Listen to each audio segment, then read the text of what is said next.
Kami masih terus menghubungi pihak Kementerian Keuangan, saudara. Saya akan lanjutkan dengan peneliti senior Indef, Direktur Eksekutif Indef, Mbak Eni Srihartati. Mbak Eni, masih bersama saya, Mbak Eni.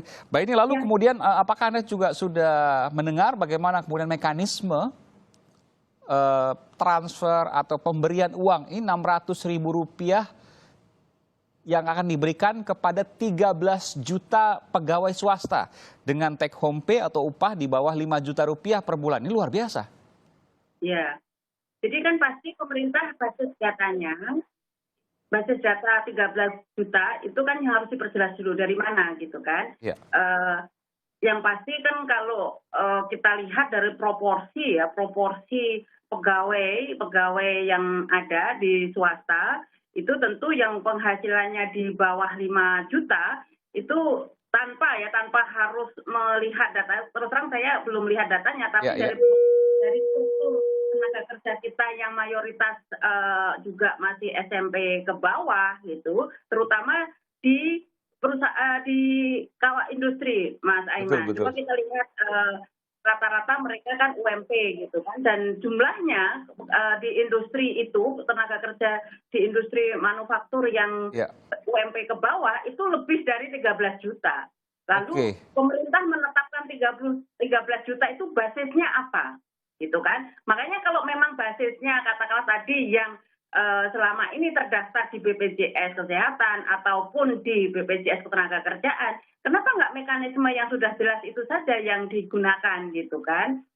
Jadi ini kan harus ada satu skema yang benar-benar clean dan clean. Artinya clean dan clean itu ini kan ada program, kemarin ada program perlindungan sosial, terus ada program pemulihan ekonomi. Nah, konsep ini yang harus benar-benar targeted, jelas targetnya, sehingga instrumen yang digunakan juga clear. Nah, ini yang nanti menjawab pertanyaan Mas Aiman pertama tadi, mengenai efektivitas dari program-program yang dilakukan atau diluncurkan oleh pemerintah.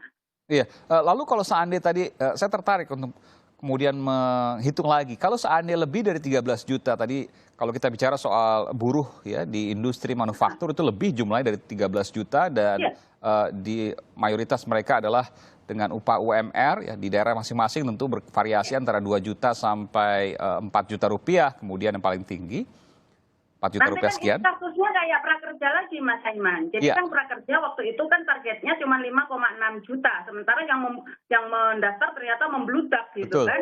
Nah, nanti di tengah jalan ini lagi gitu loh. Nah, sehingga menurut saya skema bantuan itu harus benar-benar secara clear ya dan clean, itu baik instrumen termasuk mekanisme termasuk implementasi di lapangan itu harus yang jelas-jelas konkret gitu loh. Artinya berbagai macam peluang terjadinya murahaja dan juga terutama sekali yang paling utama adalah tepat sasarannya itu gitu. Dan ini kan juga menyangkut asas keadilan gitu kan. Betul. Yang saya tanyakan kalau seandainya nanti perusahaan A diberi, perusahaan B tidak, apa yang terjadi? Nah, justru itu gitu kan. Justru itu kan yang harus dipikirkan, jangan sampai nanti yang penting pemerintah secara narasi sudah menggelontorkan sekian triliun untuk menopang daya beli masyarakat. Tapi yang mendapatkan gitu kan ternyata bukan targeted gitu kan yang harusnya menerima bantuan. Ini memunculkan kekisruhan baru dan memunculkan juga potensi korupsi di dalamnya. Saya harus katakan itu bisa jadi Mbak Eni? Itu yang pasti kita khawatirkan. Jadi kita dalam posisi ini tentu apapun program yang menopang daya beli masyarakat tentu kita sangat setuju. Karena dari kemarin kan kita teriak-teriak fokus ke peningkatan atau pemulihan gitu kan, pemulihan daya beli masyarakat. Nah, tetapi kalau skemanya menjadi ruwet dan tidak jelas seperti ini, jadi kan kita pertanyakan kembali ketulusan gitu kan dari program ini gitu. Iya, ini tentu masih banyak kemudian yang harus dikupas. Apakah nanti akan terjadi apa yang diharapkan atau jangan-jangan bisa jadi kemudian apa yang dikhawatirkan mudah-mudahan tidak terjadi, potensi korupsi yang bisa terjadi karena tidak meratanya pembagian dan juga mekanisme transfer uang yang begitu besar, 31 triliun rupiah, yang memunculkan kemudian masalah-masalah di kemudian hari. Terima kasih Mbak Eni Sriartati, nanti kita akan dalami lagi terkait ini. Ini informasi yang sesungguhnya positif, namun bagaimana pelaksanaannya menjadi tantangan ke depan. Terima kasih sekali lagi.